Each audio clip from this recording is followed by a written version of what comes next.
Welcome to the warfare academy. இந்த வீடியோவில் நம்ம என்ன பார்க்க போறோம்னா டிஃபென்ஸ் அவேர்னஸ், அதாவது எஸ்சிஜிடி கான்ஸ்டபிளுக்கான ஒரு முக்கியமான டாபிக் தான் இது. ஏன்னா நம்ம எழுத போகிற எக்ஸாம் பார்த்தீங்கன்னா ஒரு துணை ராணுவ படைக்கான எக்ஸாம்னால இதை பற்றி கேட்கறதுக்கான வாய்ப்பு நிறையவே உண்டு. சரிங்களா? ஸோ வீடியோக்குள்ளே போகலாம் வாங்க. முதல்ல நம்ம இந்த டிஃபென்ஸ், அதாவது இந்த பாதுகாப்பு துறையில் என்னென்ன சப் கேட்டகரிஸ்லாம் இருக்குது நம்ம பார்க்கலாம். முதல்ல ஆர்மி இருக்குது, நேவி இருக்குது, அதுக்கப்புறம் பார்த்தீங்கன்னா ஏர்ஃபோர்ஸ், இது கூடவே பார்த்தீங்கன்னா கோஸ்ட் கார்டு அப்படின்னு சொல்லுவாங்க, அதாவது கடலோர காவல் படை அப்படின்னு சொல்லுவாங்க. இவங்க எல்லாருமே யார் கீழே வருவாங்கன்னு பார்த்தீங்கன்னா மினிஸ்ட்ரி ஆஃப் டிஃபென்ஸ். இவங்க எல்லாருமே மினிஸ்ட்ரி ஆஃப் டிஃபென்ஸ் கீழே தான் வருவாங்க. யார் யார்? ஆர்மி, நேவி, ஏர்ஃபோர்ஸ், அதுக்கப்புறம் பார்த்தீங்கன்னா கோஸ்ட் கார்டு. இவங்க எல்லாருமே யார் கீழே வருவாங்கன்னு பார்த்தீங்கன்னா மினிஸ்ட்ரி ஆஃப் டிஃபென்ஸ் கீழே. ஸோ முதல்ல நம்ம ஆர்மி பற்றி பார்க்கலாம். ஆர்மி முதல்ல ஸ்டார்ட் பண்ணது பார்த்தீங்கன்னா எஸ்டாப்ளிஷ்ட், பாருங்க இதில் கொடுத்துருக்காங்க, 1 ஏப்ரல் 1895. சரிங்களா? அதாவது இதுக்கு முன்னால யாராவது உருவாக்குனாங்களா? சார் இது எப்படி சார் உருவாச்சு? ஃபர்ஸ்ட்ல இருந்தே வந்து இப்போ பிரிட்டிஷ் இருந்த காலத்துல இருந்தே நம்ம கிட்ட இருந்துச்சுன்னா இருந்துச்சு. அதாவது ஆனால் பிரிட்டிஷோடைய கண்ட்ரோலுக்கு கீழே இருந்துச்சு. அதுக்கப்புறமா தான் நம்ம இண்டிபெண்டன்ஸ் வாங்கினது அப்புறம் நம்ம என்ன பண்ணோம், ஆர்மி வந்து ஃபுல்லாகவே வந்து நம்ம கண்ட்ரோலுக்கு வந்துச்சு. அதுக்கு நமக்கு தெரியும். அதுக்கு முக்கியமான ஒரு காரணம் வந்து பார்த்தீங்கன்னா கேஎம் கரியப்பா. நம்ம சொல்லுவோம் கேஎம் கரியப்பா. இவர் தான் பார்த்தீங்கன்னா முதல்ல நம்ம இந்தியா வந்து சுதந்திரம் வாங்கினதுக்கு அப்புறம் ஆன ஆர்மி சீஃப் இவர். ஆர்மி சீஃப் இவர் தான். ஸோ இந்த டேட் அதாவது என்னன்னு பார்த்தீங்கன்னா ஜான்வரி 15. ஜான்வரி 15 எல்லா வருஷமும் நம்ம என்ன கொண்டாடுறோம்னு பார்த்தீங்கன்னா ஆர்மி டே கொண்டாடுவோம். நம்ம எல்லா வருஷம் ஆர்மி டே ஜனவரி 15 கொண்டாடுவோம். நல்லா ஞாபகம் வச்சுக்கோங்க, இது ஜனவரி 15 ஆர்மி டே. ஏன் இதை கொண்டாடுறோம்னா கேஎம் கரியப்பான்றவர், அவர் தான் முதல்ல ஒரு இந்தியன் என்ன பண்றாரு, நம்ம ஆர்மியை வந்து வழி நடத்துறாரு. ஸோ அந்த தேதியை தான் நம்ம என்ன கொண்டாடுறோம் பார்த்தீங்கன்னா ஆர்மி டேன்னு கொண்டாடுறோம். கரெக்டுங்களா? ஆனால் இதுக்கான மூல காரணம் யாருன்னு பார்த்தீங்கன்னா சுபாஷ் சந்திர போஸ். இவர் தான் முதல்ல உருவாக்குறாரு. ஒரு சின்ன ஒரு படையை சிங்கப்பூரில் உருவாக்குறாரு. அதுலேருந்து உருவானது தான் கொஞ்சம் கொஞ்சமாக என்ன ஆகுதுன்னு பார்த்தீங்கன்னா ஆர்மி வந்து இப்போ நம்ம ப்ரெசன்ட் டே மாடர்ன் ஆர்மி இருக்குது. சரிங்களா? இதோடைய மோட்டோ என்னன்னு பாருங்க, சர்வீஸ் பிஃபோர் செல்ஃப். அதாவது முதல்ல நமக்கு யார் முக்கியம்னா சர்வீஸ் தான் முக்கியம், அதுக்கு அப்புறமா தான் செல்ஃப். சரிங்களா? அதாவது நம்மளுக்கு முன்னாடி நமக்கு யாருன்னா நம்மளுடைய சர்வீஸ் வந்து நம்ம முதல்ல முன்னிறுத்தி வைக்கணுன்றத மாதிரி அவங்களுடைய மோட்டோ வச்சு அவங்க ஓடிக்கிட்டு இருக்காங்க. ஸோ இதுக்கான சுப்ரீம் கமாண்டர், அதாவது ஆர்மி, நேவி, ஏர்ஃபோர்ஸ், இந்த டிஃபென்ஸ் ஃபோர்ஸுக்கான சுப்ரீம் கமாண்டர் யாருன்னு பார்த்தீங்கன்னா president of India. President of India, அதாவது இப்போ நம்ம பார்க்கணும் அப்படின்னு பார்த்தீங்கன்னா 2026 அப்படின்னா நம்ம ஸ்ரீ திரௌபதி முர்மு. இவங்க தான் வந்து பார்த்தீங்கன்னா supreme commander of army, navy, air force, அதே மாதிரி கோஸ்ட் கார்டு, இவங்க எல்லாருக்குமே. சரிங்களா? ஸோ இப்போ எல்லா ஆர்மி, நேவி, ஏர்ஃபோர்ஸ் இவங்க எல்லாருக்குமே பார்த்தீங்கன்னா ஒரு சீஃப் இருப்பாங்க. அந்த சீஃப் அவங்க தான் வந்து பார்த்தீங்கன்னா ஹெட். அவங்க யாருன்னு பார்த்தீங்கன்னா ஜெனரல் உபேந்திர திவேதி. சரிங்களா? ஓகே. அப்புறம் ஹெட் குவார்ட்டர்ஸ் எல்லாருமே நியூ டெல்லி தான். ஓகேங்களா? New Delhi. Army, navy, air force, cost card எல்லாரோட ஹெட் குவார்ட்டர்ஸ் பார்த்தீங்கன்னா நியூ டெல்லி தான் இருக்குது. அப்புறம் இவங்க எல்லாரும் யார் கீழே வருவாங்க பார்த்தீங்கன்னா மினிஸ்ட்ரி ஆஃப் டிஃபென்ஸ் கீழே வருவாங்க. ஓகே. அடுத்து கமாண்ட் ஸ்ட்ரக்சர். இவங்களுடைய கமாண்ட் எப்படி இருக்க போகுது? ஏன்னா இவங்க வந்து எல்லா இடத்தையும் வந்து இந்தியாவில் வந்து பார்த்தீங்கன்னா எல்லா இடத்தையும் வந்து இவங்க பாதுகாக்கணும். அப்போ இவங்க என்ன பண்ணியிருக்கணும், ஒரு ஸ்ட்ரக்சர் மாதிரி பிரித்து ஒரு கமாண்ட் வச்சிருக்கணும். அப்போ இதில் பாருங்கள் எத்தனை கமாண்ட்ஸ் இருக்குன்னு பாருங்கள்.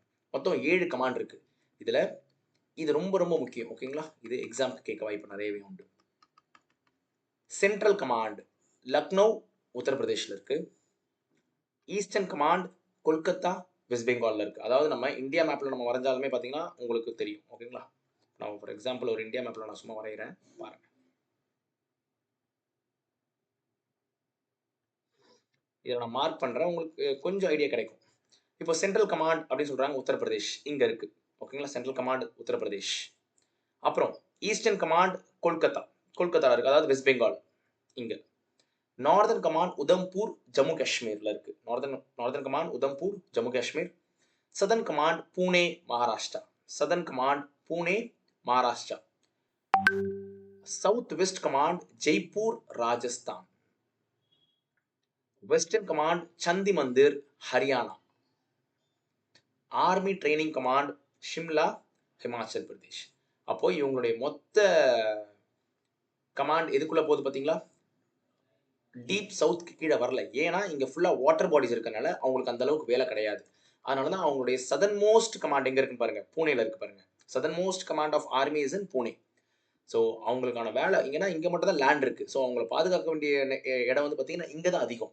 ஸோ அதனால் இங்கே தான் அதிகமான கமாண்ட்ஸ் இருக்குது. அதுக்கு கீழே எந்த கமாண்டும் கிடையாது. அதாவது மகாராஷ்டிராக்கு கீழே எந்த ஒரு ஆர்மி கமாண்ட்ஸும் கிடையாது. ஸோ ஞாபகம் வச்சுக்கோங்க இது. ஓகேங்களா? சென்ட்ரல் கமாண்ட் எங்கே இருக்குது? Eastern command, northern command, southern command, south western command, western command, அப்புறம் ஆர்மி ட்ரைனிங் கமாண்ட். புரியுதுங்களா? ஃபைன். ஸோ அடுத்து நம்ம போகலாம். இதுக்கு அடுத்து பார்த்தீங்கன்னா ரேங்க் ஸ்ட்ரக்சர். நமக்கு தெரியும் எல்லா டிஃபென்ஸ் போஸ்ட்டுமே ரேங்க் ஸ்ட்ரக்சர்னு ஒன்று உண்டு. சரிங்களா? ஸோ ஏன்னா ஆர்மி, நேவி, ஏர்ஃபோர்ஸ் இந்த டிஃபென்ஸ் ஃபோர்ஸஸ் எல்லாருமே எப்படி ஒர்க் பண்ணுவாங்கன்னா ஒரு கமாண்ட் ஸ்ட்ரக்சர்ஸ் மாதிரி தான் ஒர்க் பண்ணுவாங்க. ஒரு கமாண்ட் இருக்கும் உங்களுக்கு. இவங்க கிட்ட இருந்து ஃபர்ஸ்ட் வரும், அப்புறமா அதுக்கப்புறம் பாஸ் ஆகும், அது அப்படியே பாஸ் ஆகிட்டே போகும். அப்போ அதுக்கு ஒரு கமாண்ட் வச்சிருப்பாங்க இவங்க. அந்த கமாண்ட் படி தான் என்ன பண்ணுவாங்கன்னா இவங்க மூவ் ஆன் ஆவாங்க. ஸோ அந்த இதை நம்ம இப்போ பார்க்க போகிறோம். சரிங்களா? இப்போ முதல்ல பார்த்தீங்கன்னா என்சிஓ, ஜேசிஓ, கமிஷன்ட் ஆஃபீஸர்ஸ் அப்படின்னு மூணா பிரிக்கலாம். நம்ம என்னென்ன பிரிக்கலாம்னா என்சிஓஸ், இவங்க ஜேசிஓஸ், அப்புறம் அடுத்து கமிஷன்ட் ஆஃபீஸர்ஸ் அப்படின்னு நம்ம பிரிக்கலாம். முதல்ல என்சிஓஸ்னா பார்ப்போம். நான் கமிஷன்ட் ஆஃபீஸர்ஸ். இவங்க எல்லாருமே பார்த்தீங்கன்னா ரேங்க்கை வந்து ஷோல்டரில் போட மாட்டாங்க, ஆர்மில் போடுவாங்க. ஆர்மில் ஃபார் எக்ஸாம்பிள் முதல்ல ஆரம்பிக்கிற ரேங்க் பார்த்தீங்கன்னா சிப்பாய், அதாவது சோல்ஜர்னு நம்ம சொல்லுவாங்க. சிப்பாய்ன்றது சோல்ஜர். இவங்க எந்த ஒரு சிக்னாவும் போட்டிருக்க மாட்டாங்க. சரிங்களா? எந்த ஒரு ரேங்க்கு எதுவுமே போட்டிருக்க மாட்டாங்க. அவங்க தான் யாருன்னா சிப்பாய். அதுக்கு அப்புறம் ஒரே ஒரு கோல்டு கிரசன்ட் போட்டிருப்பாங்க. இவங்க லான்ஸ் நாயக். இவங்க எல்லாருமே எதில் போட்டிருப்பாங்க? ஆர்மில் போட்டிருப்பாங்க, ஷோல்டரில் போட்டிருக்க மாட்டாங்க. 2 கிரசன்ட்ல போட்டிருந்தாங்கன்னா அவங்க நாயக், அதே 3 போட்டிருந்தாங்கன்னா அவங்க ஹவில்தார். புரியுதுங்களா? ஸோ அதுக்கு அடுத்து பார்த்தீங்கன்னா ஜேசிஓஸ், ஜூனியர் கமிஷன்ட் ஆஃபீஸர்ஸ். இவங்க ரேங்கை பார்த்தீங்கன்னா ஷோல்டரில் போட்டிருப்பாங்க. ஆனால் ஜூனியர் கமிஷன்ட் ஆஃபீஸர்ஸ்க்கும் கமிஷன்ட் ஆஃபீஸர்ஸ்க்கும் என்ன ஒரு வித்தியாசம்னா ஜூனியர் கமிஷன்ட் ஆஃபீஸர்ஸில் இந்த ஸ்ட்ரைப்ஸ் இருக்கும். இங்கே இதில் நீங்கள் பார்க்குறீங்க பார்த்தீங்களா ஒரு ஸ்ட்ரைப்ஸ். இந்த ஸ்ட்ரைப்ஸ் வந்து பார்த்தீங்கன்னா ஜூனியர் கமிஷன் ஆஃபீஸர்ஸ் கிட்ட இருக்கும். ஆனால் கமிஷன் ஆஃபீஸர்ஸ் கிட்ட அந்த ஸ்ட்ரைப்ஸ் இருக்காது. ஓகேவா? அப்போ அது இதில் ஸ்டார்ட் ஆகுது பார்த்தீங்கன்னா நாயப் சுபேதார். நாயப் சுபேதார் தான் ஃபர்ஸ்ட் ரேங்க் இதில் ஜூனியர் கமிஷன் ஆஃபீஸர்ஸில். அதுக்கு அப்புறம் சுபேதார், அவங்களுக்கு பார்த்தீங்கன்னா 2 ஸ்டார் போட்டிருப்பாங்க. அப்புறம் சுபேதார் மேஜர். சுபேதார் மேஜர் தான் ஜூனியர் கமிஷன் ஆஃபீஸர்ஸில் ஹையஸ்ட் ரேங்க். இது சுபேதார் மேஜர். நான் கமிஷன் ஆஃபீஸர்ஸில் ஹையஸ்ட் ரேங்க் யாருன்னா ஹவில்தார் தான். ஓகே? ஸோ இந்த ஸ்ட்ரக்சர் தான் போகும். அப்போது முதல்ல சிப்பாய், அப்புறம் லான்ஸ் நாயக், அப்புறம் நாயக், அப்புறம் ஹவில்தார். இதோட யார் முடியுதுன்னா என்சிஓஸ் முடியுது. அப்புறம் ஜேசிஓஸ் இதெல்லாம் ஆரம்பிக்கிறாங்கன்னா நாயக் சுபேதார், சுபேதார், சுபேதார் மேஜர். இந்த மாதிரி தான் ரேங்க் கமாண்ட் ஸ்ட்ரக்சர் போகும். புரியுதுங்களா? அப்போ இது ஹையஸ்ட் யாரு அப்படின்னு பார்த்தீங்கன்னா சுபேதார் மேஜர் தான் ஹையஸ்ட். இதில் லீஸ்ட் யாருன்னு பார்த்தீங்கன்னா சிப்பாய் ஆர் சோல்ஜர்னு நம்ம சொல்லலாம். ஓகே, அடுத்து பாருங்க கமிஷன்ட் ஆஃபீஸர்ஸ். இவங்களாம் யாருன்னு பார்த்தீங்கன்னா ஆஃபீஸர்ஸ்ன்னு சொல்லுவாங்க. சரிங்களா? அப்போ இவங்களுடைய ரேங்க் ஸ்ட்ரக்சர் எதுலேருந்து ஸ்டார்ட் ஆகுது அப்படின்னா முதல்ல லெப்டினன்ட்லேருந்து ஸ்டார்ட் ஆகும். முதல்ல நீங்கள் ஒரு எக்ஸாம் கிளியர் பண்ணுறீங்க. ஃபார் எக்ஸாம்பிள் யூபிஎஸ்சி நடத்தக்கூடிய சிடிஎஸ் எக்ஸாம் சொல்லிட்டு ஒன்று இருக்குது. அப்படின்னு பார்த்தீங்கன்னா டேரக்ட் என்ட்ரிஸ் இருக்குது. டேரக்ட் என்ட்ரிஸ், டெக் என்ட்ரிஸு, அந்த மாதிரி என்சிசி என்ட்ரிஸ் இதெல்லாம் அவங்க கிளியர் பண்ணி போகிறாங்க பார்த்தீங்களா? அப்போ அவங்களாம் போகிறப்போ இவங்க ஆர்மிக்கு போகிறப்போ இவங்களுடைய முதல் ரேங்க் எதுவாக இருக்கும்னா லெப்டினன்ட் தான் இருக்கும். லெப்டினன்ட் தான் இவங்களுடைய முதல் ரேங்க். அதுக்கு அப்புறம் பார்த்தீங்கன்னா கேப்டன். ஸோ கேப்டன் பார்த்தீங்கன்னா 3 ஸ்டார் போட்டிருப்பாங்க. ஓகேங்களா? அதுக்கு அப்புறம் மேஜர். சரிங்களா? தெரியுதுங்களா? மேஜருக்கும் சுபேதார் மேஜருக்கும் என்ன வித்தியாசம்னு? சுபேதார் மேஜரில் ஒரு ஸ்ட்ரைப்ஸ் இருக்கும் இப்படி, ஆனால் மேஜரில் அந்த ஸ்ட்ரைப்ஸ் இருக்காது. சரிங்களா? அதுக்கு அப்புறம் லெப்டினன்ட் கர்னல் பார்த்தீங்கன்னா ஒரு ஸ்டார் ஒரு எம்ப்ளம் போட்டிருப்பாங்க. கர்னல் 2 ஸ்டார் ஒரு நேஷனல் எம்ப்ளம் போட்டிருப்பாங்க. அதுக்கு அடுத்து பார்த்தீங்கன்னா பிரிகேடியர். பிரிகேடியர் 3 ஸ்டார் ஒரு எம்ப்ளம் போட்டிருப்பாங்க. அதுக்கு அப்புறம் மேஜர் ஜெனரல். மேஜர் ஜெனரலில் பாருங்கள், மேஜர் ஜெனரல்லாம் பார்த்தீங்கன்னா உங்களுக்கு ரெட் கலர் கார்பெட் மாதிரி உருவாகுது பாருங்கள். இது என்னதுன்னு பார்த்தீங்கன்னா இவங்கலாம் வந்து பார்த்தீங்கன்னா ஃப்ளாக் ஆஃபீஸர்ஸில் வருவாங்க. ஃப்ளாக் ஆஃபீஸர்ஸ் அப்படின்னு சொல்லுவாங்க. சரிங்களா? இவங்க காலர் ரேங்க்ஸ் போட ஆரம்பிப்பாங்க. காலர்லேருந்து ரேங்க் ஸ்டார்ட் ஆகும். சரிங்களா? மேஜர் ஜெனரல், அப்புறம் லெப்டினன்ட் ஜெனரல், அப்புறம் ஜெனரல். இவங்க எல்லாருமே ஸ்டார்ஸ் போட்டிருப்பாங்க. காலரில் ஸ்டார் போட்டிருப்பாங்க. அப்புறம் கடைசி இதுதான் ஹையஸ்ட் ரேங்க் இப்போதைக்கு ஃபீல்டு மார்ஷல். ஆனால் இது வாங்கினவங்க யார் யாருன்னு பார்த்தீங்கன்னா 2 பேர் தான். ஒன்று கேஎம் கரியப்பா, இன்னொன்று ஃபீல்டு மார்ஷல் சாம் மனக்ஷா. இவங்க 2 பேர் தான் இந்த ரேங்க் வாங்கியிருக்காங்க. இது இந்த ஃபீல்டு மார்ஷல் ரேங்க்குக்கு. ஆனால் இப்போதைக்கு யார் ஹையஸ்ட்னு பார்த்தீங்கன்னா ஜென்ரல் தான் இப்போ வரைக்குமே ஹையஸ்ட். அதாவது உபேந்திர திவேதி இருக்காங்கல்ல, அவருடைய ஹையஸ்ட் ரேங்க் பார்த்தீங்கன்னா ஜென்ரல் தான். சரிங்களா? ஸோ இதுக்கு அடுத்து நம்ம என்ன போறோம்னா கேலண்ட்ரி அவார்ட்ஸ். கேலண்ட்ரி அவார்ட்ஸ்னா இப்போ இவ்வளோ தூரம் நம்ம வந்து நம்ம என்ன பண்ணுறோம், ஒரு நம்ம நாட்டுக்காக வந்து உயிரை கொடுக்குறோம், இல்லை நம்மளுடைய நாட்டுக்காக வந்து நம்ம பாதுகாக்கிறதுக்காக நம்மளுடைய உயிரை தியாகம் செய்கிறோம் அப்படின்ற பட்சத்தில் அவங்கள கௌரவிக்கிற மாதிரி என்ன பண்ண சொல்கிறாங்க, சில அவார்ட்ஸ்லாம் கொடுக்குறாங்க. அதில் 2 அவார்ட்ஸ் இருக்குது. ஒன்று வார் டைம் அவார்ட்ஸ், இன்னொன்று வந்து பார்த்தீங்கன்னா பீஸ் டைம் அவார்ட்ஸ். முதல்ல நம்ம வார் டைம், அதாவது போர் நடக்கும்போது அவங்களுடைய திறமைக்காக, அவங்க வெளிப்படுத்தக்கூடிய திறமைக்காக ஒரு அவார்டை கொடுக்கறதுக்காக அவங்க என்ன வச்சிருக்காங்கன்னா சில அவார்ட்ஸ் இருக்கு.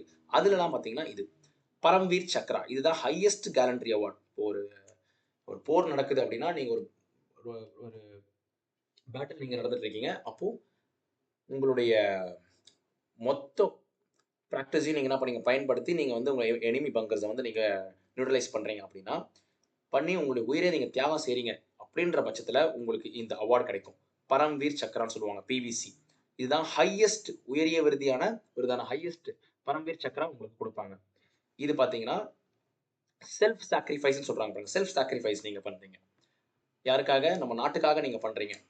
இது லேண்ட், அதாவது லேண்ட்லயும் இருக்கலாம், சீலயும் இருக்கலாம், ஏர்லயும் இருக்கலாம். அதாவது ஆர்மியும் கொடுக்கலாம், நேவிக்கும் கொடுக்கலாம், ஏர்ஃபோர்ஸ்க்கும் கொடுக்கலாம். சரிங்களா? இது எக்ஸாம்பிள்ஸ் யார் யார் வாங்கியிருக்காங்க அப்படின்னு பாருங்க. சம் ப்ராமினன்ட், லைக் இவங்களாம் ரொம்ப முக்கியமான ஒரு பர்சன்ஸ். கேப்டன் விக்ரம் பத்ரா வாங்கியிருக்காங்க. அப்புறம் சுபேதார் மேஜர் யுகேந்திர சிங் யாதவ். சார், இந்த பரம்வீர் சக்ரா வெறும் ஆஃபீஸர்ஸ்க்கு மட்டும் தான் கொடுப்பாங்களா, கேப்டனுக்கு மட்டும் தான் கொடுப்பாங்களா? கிடையாது. இங்க பாருங்க, சுபேதார் மேஜர். சுபேதார் மேஜர் வந்து எந்த ரேங்க்கு கீழே வருவாங்க? அவங்க ஜேசிஓக்கு கீழே வருவாங்க. அவங்களுக்குமே என்ன பண்றாங்க, இந்த பரம்வீர் சக்ரா கொடுக்குறாங்க. அப்போ இந்த கேலண்ட்ரி அவார்ட்ஸ் வந்து பாத்தீங்கன்னா வெறும் ஆஃபீஸர்ஸ்க்கு மட்டும் கிடையாது, ஜேசிஓஸ்க்கும் கொடுப்பாங்க, என்சிஓஸ்க்கும் கொடுப்பாங்க. சில சமயம் அவங்க வந்து உயிரை தியாகம் செய்யறாங்க அப்படின்னு. இந்த அவார்ட் தான் அது. ஓகே, அடுத்த அவார்ட் பாருங்க, மகாவீர் சக்ரா. மகாவீர் சக்ரா பாருங்க, second highest war time gallantry award இது. சரிங்களா? இது conferred exceptional bravery and leadership in the face of enemy. அதாவது அதே தான், நீங்கள் உங்களுடைய திறமையை நீங்கள் வெளிப்படுத்துறீங்க அந்த சமயத்தில் அப்படின்ற பட்சத்தில் உங்களுக்கு இந்த மகாவீர் சக்ரான்றதை கொடுப்பாங்க. ஃபைன். இதுக்கான ஃபேமஸ் பர்சன்ஸ் பாருங்க, பிரிகேடியர் முகமது உஸ்மான். பிரிகேடியர் முகமது உஸ்மான். இது யார்? இது வந்து எதுக்கு கொடுத்தாங்கன்னா, இண்டோ பாக் வார், இந்தியாவுக்கும் பாகிஸ்தானுக்கும் 1947 நடந்த வாரில் இவர் என்ன பண்ணியிருக்காரு, அந்த உயிரை வந்து தியாகம் செஞ்சிருக்காரு. அதுக்காக இந்த மகாவீர் சக்ராவை கொடுத்துருக்காங்க. ஓகே, அடுத்து பாருங்க, வீர் சக்ரா. வீர் சக்ரான்றது பார்த்தீங்கன்னா அடுத்த கேலண்ட்ரி அவார்ட், தேர்ட். ஓகேங்களா? இது கடைசியாக வரக்கூடிய ஒரு கேலண்ட்ரி அவார்ட் வார் டைமில் கொடுக்கறது. சரிங்களா? ஸோ அப்போ முதல்ல பிவிசி பரம்வீர் சக்ரா, அப்புறம் மகாவீர் சக்ரா, அப்புறம் வீர் சக்ரா. புரியுதுங்களா? இதுதான் ஆர்டர். இந்த ஆர்டர் சில சமயம் கேட்க வாய்ப்பு உண்டு. சரிங்களா? இதை ஞாபகம் வச்சுக்கோங்க. அடுத்து நம்ம பாருங்க, பீஸ் டைம். அதாவது நம்ம போருக்குலாம் எதுவுமே போல, ஆனாலுமே சில ஆப்ரேஷன்ஸ்லாம் பண்ணுறாங்க அப்படின்ற பட்சத்தில், இப்போ ஃபார் எக்ஸாம்பிள் ஆப்ரேஷன் சிந்தூர், அப்போ வந்து பார்த்தீங்கன்னா போர் கிடையாது, ஆனால் இனிமேல் நம்ம ஆப்ரேஷன்ஸ் பண்ணோம். அப்போ பார்த்தீங்கன்னா இந்த பீஸ் டைம் கேலண்ட்ரி அவார்ட்ஸ்லாம் கொடுப்பாங்க. அதில் முதல்ல யார் வராங்க பார்த்தீங்கன்னா அசோக் சக்ரா வருது. ஓகேங்களா?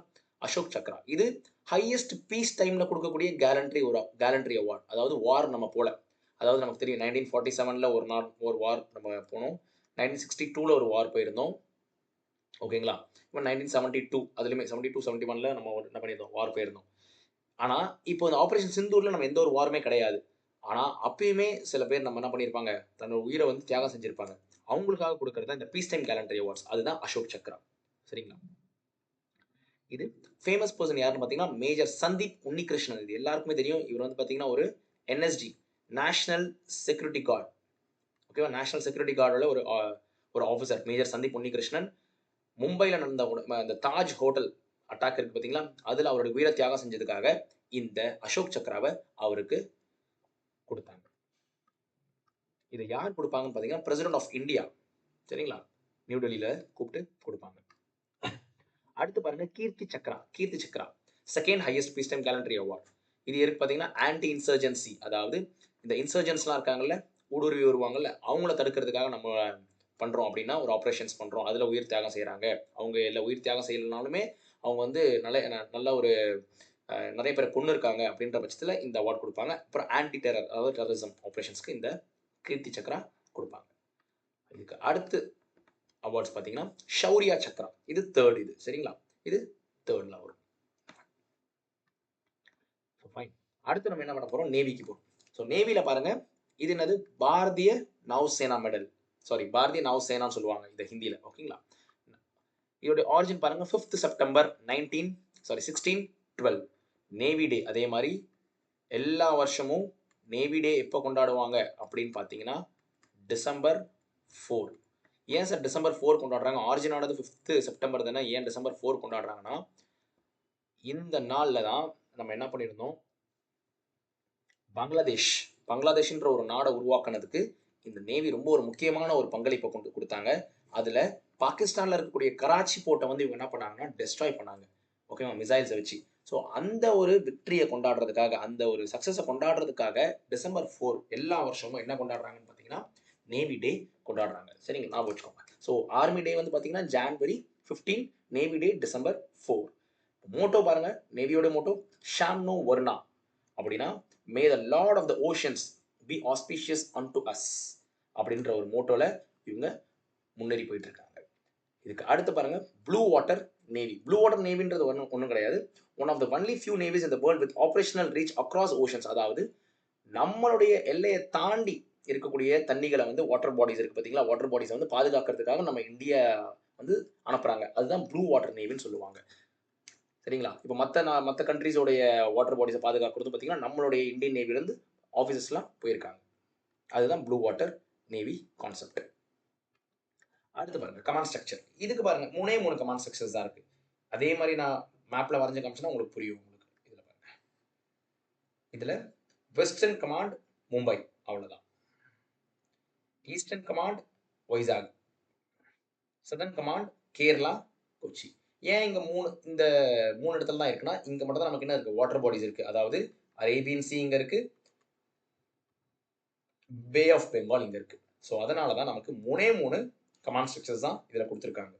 ஆர்மிக்கு எப்படி 7 இருந்துச்சோ அந்த மாதிரி இதுக்கு கிடையாது, வெறும் 3 தான். Western, eastern, southern naval command, அவ்வளோதான். புரியுதுங்களா? இதில் பாருங்க ரேங்க் ஸ்ட்ரக்சர்ஸ்.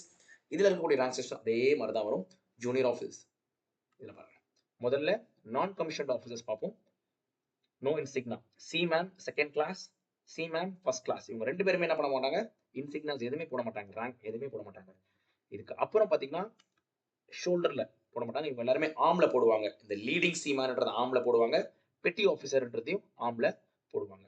இதுக்கு அப்புறம் பார்த்தீங்கன்னா ஜூனியர் கமிஷன் ஆஃபீஸர்ஸ் எதுல ஸ்டார்ட் ஆகுது, சீஃப் பெட்டி ஆஃபீஸர், அப்புறம் பார்த்தீங்கன்னா மாஸ்டர் சீஃப் பெட்டி ஆஃபீஸர். உங்களுக்கு எல்லாருக்கும் தெரியும் இந்த சிம்பிள் நங்கூர மாதிரி போட்டிருக்காங்க, ஓகேங்களா, ஒரு ஆங்கர், ஏன்னா ஷிப்பை ரெப்ரசென்ட் பண்றதுக்காக. அப்புறம் மாஸ்டர் சீஃப் பெட்டி ஆஃபீஸர் 1, இதுதான் ஜூனியர் கமிஷன் ஆஃபீஸர்ஸ். இது எல்லாமே ஷோல்டர்ஸ்ல போடுவாங்க. புரியுதுங்களா? இதுக்கு அப்புறம் பாருங்க கமிஷன் ஆஃபீஸர்ஸ். கமிஷன் ஆஃபீஸர்ஸ் நமக்கு என்ன சொல்றாங்க, சப் லெப்டினன்ட் அப்படின்னு சொல்றாங்க ஃபர்ஸ்ட், அப்புறம் லெப்டினன்ட், அப்புறம் லெப்டினன்ட் கமாண்டர், அப்புறம் commander, captain, commodore, rear admiral, vice admiral, admiral, admiral of the fleet. இப்போ ஆர்மியில் எப்படி லாஸ்ட், அதாவது ஹையஸ்ட் ரேங்க் வந்து ஃபீல்டு மார்ஷியல். இதை வந்து 2 பேர் வாங்கியிருந்தாங்கன்னு நான் சொல்லியிருந்தேன். ஆனா இந்த நேவில அட்மிரல் ஆஃப் த ஃப்ளீட் யாருக்குமே கொடுக்கல. சரிங்களா? இப்போதைக்கு அட்மிரல் தான் ஹையஸ்ட் ரேங்க். இது யார் வச்சிருக்கான்னு பாத்தீங்கன்னா அட்மிரல் தினேஷ் கே திரிபாதி அப்படின்னு சொல்லுவாங்க. தினேஷ் கே திரிபாதி, இவர் தான் பாத்தீங்கன்னா admiral of the Indian navy, highest rank இப்போதைக்கு. புரியுதுங்களா? இதுல பாருங்க அடுத்து வார்ஷிப்ஸ். இது ரொம்ப முக்கியம். நேவில இருக்கக்கூடிய வார்ஷிப்ஸை பத்தி நம்ம பார்க்க போறோம். நமக்கு நிறைய வார்ஷிப்ஸ் இருக்கு நேவில பாத்தீங்கன்னா உங்களுக்கு ஏர்கிராஃப்ட் கேரியர்ஸ் இருக்கு, டெஸ்ட்ராயர்ஸ் இருக்கு, ஃப்ரிகேட்ஸ் இருக்கு, கார்பெட்ஸ் இருக்கு. இது எல்லாருமே பாத்தீங்கன்னா நேவி இதுல தான் வருவாங்க. புரியுதுங்களா? இப்போ இதுல முதல்ல நம்ம என்ன பார்க்க போறோம் அப்படின்னு பாத்தீங்கன்னா ஏர்கிராஃப்ட் கேரியர்ஸ். அதாவது இந்த விமானங்கள், இந்த ஏர்கிராஃப்ட் கேரியர்ஸ்னா வேற ஒன்றும் கிடையாது. இந்த ஷிப்ல நீங்க யாரை கொண்டு போலாம்னு பாத்தீங்கன்னா ஏர்கிராஃப்ட்ஸை கொண்டு போலாம் நீங்க. புரியுதுங்களா? ஏர்கிராஃப்ட்ஸை நீங்க கொண்டு போலாம். சார் ஏன் சார் இந்த ஏர்கிராஃப்ட் கேரியர் ரொம்ப முக்கியம் அப்படின்னு பாத்தீங்கன்னா, இப்போ இந்தியா அப்படி எடுத்துக்கோங்க. இப்போ இங்க ஒரு ஏர்கிராஃப்ட் கேரியர் இருக்கு அப்படின்னா நீங்க என்ன பண்ணலாம், இங்க இருந்து ஏர்கிராஃப்ட்ஸ் நீங்க என்ன பண்ணலாம், செலுத்தலாம். இங்க இருந்து நீங்க ஏர்கிராஃப்ட் லான்ச் பண்ணி நீங்க என்ன பண்ணலாம், நீங்க எனிமியை வந்து ஸ்டாப் பண்றதோ இல்ல வந்து சர்வைலன்ஸ்க்கோ எல்லாத்துக்குமே நீங்க என்ன பண்ணிக்கலாம், பயன்படுத்திக்கலாம். அதுக்காக தான் இந்த ஏர்கிராஃப்ட் கேரியர்ஸ் யூஸ் பண்றாங்க. இதுல இந்தியா கிட்ட 2 இருக்கு இப்போதைக்கு. ஐஎன்எஸ் விக்ரமாதித்யா. இது ஆக்சுவலா நம்ம யார்கிட்ட இருந்து வாங்கணும்னு பாத்தீங்கன்னா சோவியத், அதாவது பிரசன்ட் டே ரஷ்யால இருந்து நமக்கு கொடுத்தாங்க. இது ஐஎன்எஸ் விக்ராந்த், இது நம்மளே உருவாக்குனது. ஐஎன்எஸ் விக்ராந்த்ன்றது இண்டிஜினியஸா நம்மளே உருவாக்குனது தான் இந்த ஐஎன்எஸ் விக்ராந்த். இப்போதைக்கு நம்ம கிட்ட 2 ஏர்கிராஃப்ட் கேரியர்ஸ் இருக்கு. இன்னொன்னு ப்ராசஸ்ல இருக்கு. ஐஎன்எஸ் விஷால்ன்றது ப்ராசஸ்ல இருக்கு. இப்போ ரீசெண்டா என்ன பண்ண போறாங்க, அதை வந்து கமிஷன் பண்றதுக்கான ஒரு பிளான் வச்சிருக்காங்க இந்தியன் நேவி. அடுத்து டெஸ்ட்ராயர்ஸ்னா பாத்தீங்கன்னா உங்களுக்கு ஃபுல்லாவே பேர்லயே இருக்கு டெஸ்ட்ராயர்ஸ். இவங்க எல்லாருமே பாத்தீங்கன்னா ஃபுல்லி ஆர்ம்டு மிசைல்ஸ். அதுல நிறைய மிசைல் டெஸ்ட்ராயர்ஸ் இருக்கு. அதுல கிளாஸ் வழி பிரிச்சிருக்காங்க. என்னென்ன கிளாஸ் அப்படின்றத நம்ம பார்ப்போம். முதல்ல பாத்தீங்கன்னா கொல்கத்தா கிளாஸ், அதாவது ப்ராஜெக்ட் 15A வரக்கூடிய கொல்கத்தா கிளாஸ்ல யார் யார் வருவாங்க, என்னென்ன ஷிப்ஸ் வரும், இதுக்கு கீழே நிறைய ஷிப்ஸ் வரும் ஆக்சுவலா. முதல்ல பாருங்க ஐஎன்எஸ் கொல்கத்தா வரும். முதல்ல ஐஎன்எஸ் கொல்கத்தா. அப்புறம் பாருங்க INS Kochi, INS Kochi, INS Kochi. அப்புறம் லாஸ்டா ஐஎன்எஸ் சென்னை. ஸோ இந்த 3 ஷிப் தான், அதாவது இந்த 3 டெஸ்ட்ராயர்ஸ் தான் யாரு கீழே பில்ட் பண்ணாங்கன்னு பார்த்தீங்கன்னா இந்த கொல்கத்தா கிளாஸுக்கு கீழே பில்ட் பண்ணாங்க. இதை யார் பில்ட் பண்ணது, எந்த கம்பெனி அப்படின்னு பார்த்தீங்கன்னா மேசகான் டாக் லிமிடெட், எம்டிஎல் அப்படின்னு சொல்லுவாங்க. யார் பார்த்தீங்கன்னா மேசகான் டாக் லிமிடெட். இவங்க தான் பார்த்தீங்கன்னா இந்த ஷிப்ஸ் எல்லாமே உருவாக்குனாங்க. இதுக்கு அடுத்து பாருங்க விசாகப்பட்டினம் கிளாஸ்ன்னு சொல்லுவாங்க. விசாகப்பட்டினம் கிளாஸ். அப்போ இந்த விசாகப்பட்டினம் கிளாஸ்ல வரக்கூடியது அடுத்த ஷிப்ஸ் இதெல்லாமே. சரிங்களா? அப்போ இந்த விசாகப்பட்டினத்துல என்னென்ன கிளாஸஸ் எல்லாம் வருது அப்படின்னா முதல் ஷிப்பே பார்த்தீங்கன்னா அந்த பேர்ல தான் வருமே, ஐஎன்எஸ்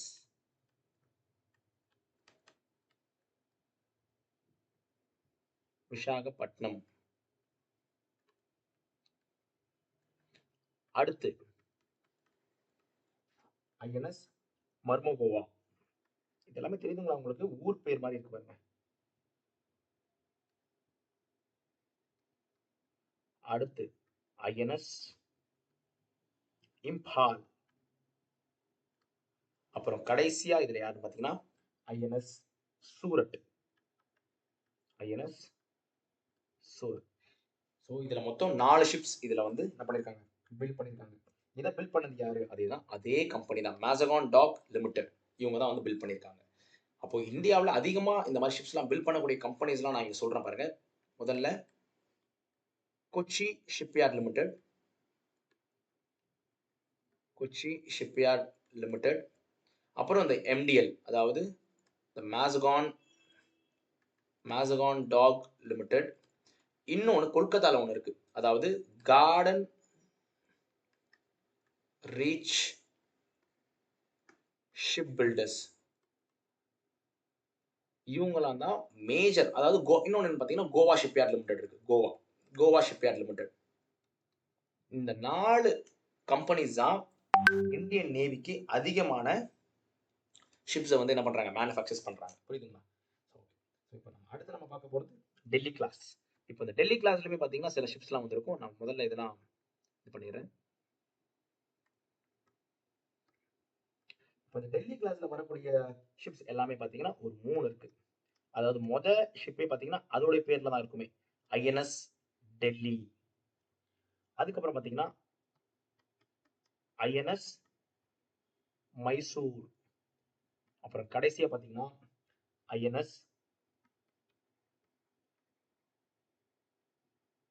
ஐஎன்எஸ் மும்பை. அப்போ இதுல மொத்தம் 3 ஷிப் அவங்க என்ன பண்ணிருக்காங்க, உருவாக்கியிருக்காங்க. இதை உருவாக்குனது யாரு அப்படின்னு பார்த்தீங்கன்னா அதேதான், Mazagon dock ship limited, MDL அப்படின்ற ஒரு கம்பெனி தான் உருவாக்கியிருக்கு. புரியுதுங்களா? ஸோ இப்போ இது எல்லாருமே என்னன்னா டெஸ்ட்ராயர்ஸ். இவங்க எல்லாருமே இதெல்லாமே ஒரு ப்ராஜெக்ட் கீழே கொண்டு வராங்க. Project 15A, project 15B, project 15. அந்தந்த ப்ராஜெக்ட் கீழே நிறைய ஷிப்ஸ் வந்து என்ன பண்றாங்க, இவங்க வந்து உருவாக்கிட்டு இருக்காங்க இந்தியாவில். சரிங்களா? இப்போ அடுத்து பாருங்க சப்மரைன்ஸ். சப்மரைன் வந்து நமக்கு நீர்மூழ்கி கப்பல் அப்படின்னு சொல்லுவாங்க. இதுல என்ன எஸ்எஸ்பிஎன் போட்டிருக்கு அப்படின்னா, இந்த எஸ்எஸ்பிஎன்கான ஃபுல் ஃபார்ம் என்னன்னா ஷிப் சப்மர்சிபிள் பாலிஸ்டிக் நியூக்ளியர் அப்படின்னு சொல்லுவாங்க. அதாவது ஷிப் சப்மர்சிபிள்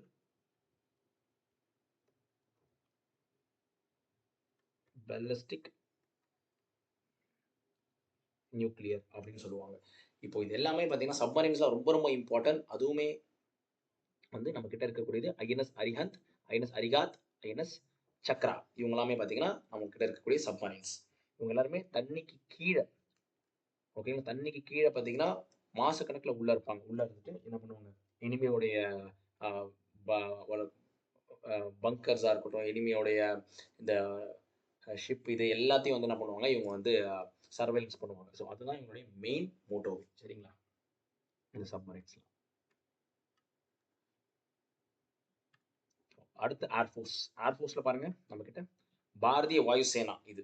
சரிங்களா, ஆரிஜின் இதுல Indian air force was officially established on 8th October 1932. இந்த டேவை தான் நம்ம என்னன்னு கொண்டாடுறோம்னா ஏர்ஃபோர்ஸ் டேன்னு கொண்டாடுறோம். நம்ம இந்த டே ஏர்ஃபோர்ஸ் டே. எல்லா வருஷமும் நம்ம இந்த டேவை தான் என்ன பண்றோம், ஏர்ஃபோர்ஸ் டேன்னு கொண்டாடுறோம். இதோடைய மோட்டோ பாருங்க, touch the sky with glory. ஓகேங்களா, டச் த ஸ்கை வித் க்ளோரின்றதா இவங்களுடைய மோட்டோ. இவங்களுடைய சான்ஸ்கிரிட் மோட்டோ அப்படின்னு என்னன்னு பார்த்தீங்கன்னா நப ஸ்பிரஷம் தீப்தம் அப்படின்னு சொல்லுவாங்க. ஓகேங்களா, நப ஸ்பிரஷம் தீப்தம் அப்படின்னு சொல்லுவாங்க. இதுல சீஃப் ஆஃப் ஏர் ஸ்டாஃப், அதாவது சீஃப் ஆர்மி ஏர்ஃபோர்ஸ் உடைய சீஃப் யார் அப்படின்னு பார்த்தீங்கன்னா air chief marshal Amarpreet Singh, PVSM AVSM அப்படின்னு சொல்லுவாங்க. பரம் விஷித் சேவா மெடல், அதி விஷித் சேவா மெடல் அப்படின்னு சொல்லிட்டு 2 மெடல்ஸ் இவங்க கொடுவாங்க. சரிங்களா, அடுத்து கமாண்ட் ஸ்ட்ரக்சர்ஸ். அகைன் இவங்ககிட்டயும் கமாண்ட் ஸ்ட்ரக்சர்ஸ் இருக்கு. இவங்களுடைய கமாண்ட் ஸ்ட்ரக்சர்ஸ் பார்த்தீங்கன்னா central command, training command, southern air command, south western air command, western air command, eastern air command, maintenance command. அதே மாதிரி பாருங்க இவங்க கிட்ட எந்த கமாண்ட் கிடையாது, நார்தர்ன் கமாண்ட்ஸ் கிடையாது. இவங்க கிட்ட நார்தர்ன் கமாண்ட் கிடையாது, அதை நல்லா ஞாபகம் வச்சுக்கோங்க. சரிங்களா, இப்போ இதுல வெஸ்டர்ன் கமாண்ட் எங்க இருக்கு அப்படின்னு பாத்தீங்கன்னா டெல்லியில இருக்கு. சரிங்களா, சென்ட்ரல் கமாண்ட் எங்க இருக்கு அப்படின்னு பாத்தீங்கன்னா லக்னோவில் இருக்கு. ஈஸ்டர்ன் ஏர் கமாண்ட் அப்படின்னு எங்க இருக்கு பாத்தீங்கன்னா ஷிலாங், அதாவது மேகாலயா. ஓகேங்களா, ஷிலாங்ல இருக்கு, மேகாலயால. சதர்ன் ஏர் கமாண்ட் எங்க இருக்குன்னு பாத்தீங்கன்னா திருவாண்டம், அதாவது திருவனந்தபுரம், கேரளாவில் இருக்கு. ஓகேங்களா, கேரளாவில் இருக்கு. சவுத் வெஸ்டர்ன் ஏர் கமாண்ட் எங்க இருக்குன்னு பாத்தீங்கன்னா குஜராத், குஜராத்ல இருக்கு. சரிங்களா, இதுல இன்னொன்று பாத்தீங்கன்னா ட்ரைனிங் கமாண்ட் ஒன்று இருக்கு, மெயின்டெனன்ஸ் கமாண்ட். ஏன்னா மெயின்டெனன்ஸ் கமாண்ட் ரொம்ப இம்பார்ட்டன்டான கமாண்ட். ஏன்னா ஏர்ஃபோர்ஸ்ல ஏர்கிராஃப்ட் யூஸ் பண்றாங்க, அந்த ஏர்கிராஃப்ட் மெயின்டைன் பண்றதுக்கு ஒரு கமாண்ட் வேணும் இல்லையா, அதனால இவங்க என்ன பண்ணிருக்காங்க, ஒரு மெயின்டெனன்ஸ் கமாண்ட் வச்சிருக்காங்க. அது எங்க இருக்குன்னு பாத்தீங்கன்னா நாக்பூர்ல இருக்கு.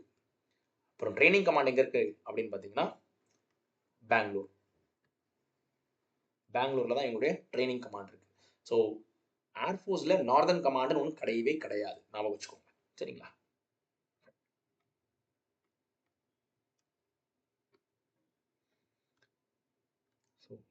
சில இம்பார்ட்டன்ட் பர்சன்ஸ் ஏர்ஃபோர்ஸ்ல பாருங்க. Flying officer Nirmaljit Singh Sagan, PVC, நமக்கு தெரியும், பரம்வீர் சக்ரா வாங்கியிருக்காரு இவர். அப்புறம் விங் கமாண்டர் ராகேஷ் சர்மா, நம்ம எல்லாருக்குமே தெரியும் விங் கமாண்டர் ராகேஷ் சர்மா. இவர் தான் முதல்ல ஸ்பேஸ்க்கு போனவர். ஓகேவா, first Indian to go to the space இவர் தான். 1984ல சோவியத் யூனியன் கூட கொலாபரேட் பண்ணி இவங்க என்ன பண்றாங்க, சோயஸ் T11 அப்படின்ற ஒரு ஸ்பேஸ் ஷட்டில் இவர் என்ன பண்றாரு, அந்த டீமோட ஸ்பேஸ்க்கு போறாரு. அப்போ பிரைம் மினிஸ்டரா இருந்த, ஓகேங்களா, அப்போ பிரைம் மினிஸ்டர் யாருன்னு பார்த்தீங்கன்னா இந்திரா காந்தியா இருந்தாங்க. ஓகேங்களா, அவங்க கேட்கும் போது டெலிஃபோனில் கேட்குறாங்க, இந்த மாதிரி வந்து சேட்டலைட் இதில் கம்யூனிகேஷனில் கேட்கும் போது என்ன சொல்கிறாங்க, இந்தியா எப்படி இருக்குன்னு கேட்குறாங்க இந்திரா காந்தி. அப்போது இவர் விங் கமாண்டர் ராகேஷ் சர்மா சொன்னது என்னன்னா, ஜாரே ஜஹான் சே ஹச்சா இந்துஸ்தான் ஹமாரா. அதாவது இவர் சொன்ன ஸ்லோகன் தான் அது. என்னது, ஸ்பேஸ்ல இருந்து பார்க்கும்போது இந்தியா ரொம்ப அழகா இருக்கு கம்பேர் பண்ணும்போது எல்லா நாட்டையும் அப்படின்ற அந்த ஒரு ஸ்லோகனை கொடுத்தது இந்த விங் கமாண்டர் ராகேஷ் சர்மா தான். புரியுதுங்களா, அதுக்கப்புறம் பாருங்க ஏர் மார்ஷல் சுப்ரட்டோ முகர்ஜி.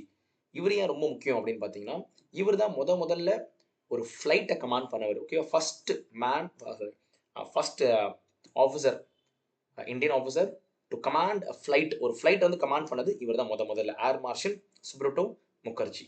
சரிங்களா, அடுத்து marshal of the Indian air force, அதாவது இந்தியன் ஏர்ஃபோர்ஸ் உடைய ஹையஸ்ட் ரேங்கான marshal of the Indian air force DFC, distinguished flying cross அப்படின்ற ஒரு மெடலையும், அதே மாதிரி இந்த ரேங்கையும் வாங்கினவர் இவர் ஒருத்தவர் மட்டும்தான் இந்தியன் ஏர்ஃபோர்ஸில், வேற யாருமே கிடையாது. சரிங்களா? ஸோ இது வரைக்கும் உங்களுக்கு புரிஞ்சிருக்கும் நான் நினைக்கிறேன். ஸோ மேலும் உங்களுக்கு வேறு என்னென்ன வீடியோஸ் வேணுன்றதை நீங்கள் கமெண்ட் செக்ஷனில் எங்களுக்கு கொடுங்க. சரிங்களா? நம்ம வந்து வீடியோஸ் நம்ம போடலாம். Fine. So until then thank you. Jai Hind.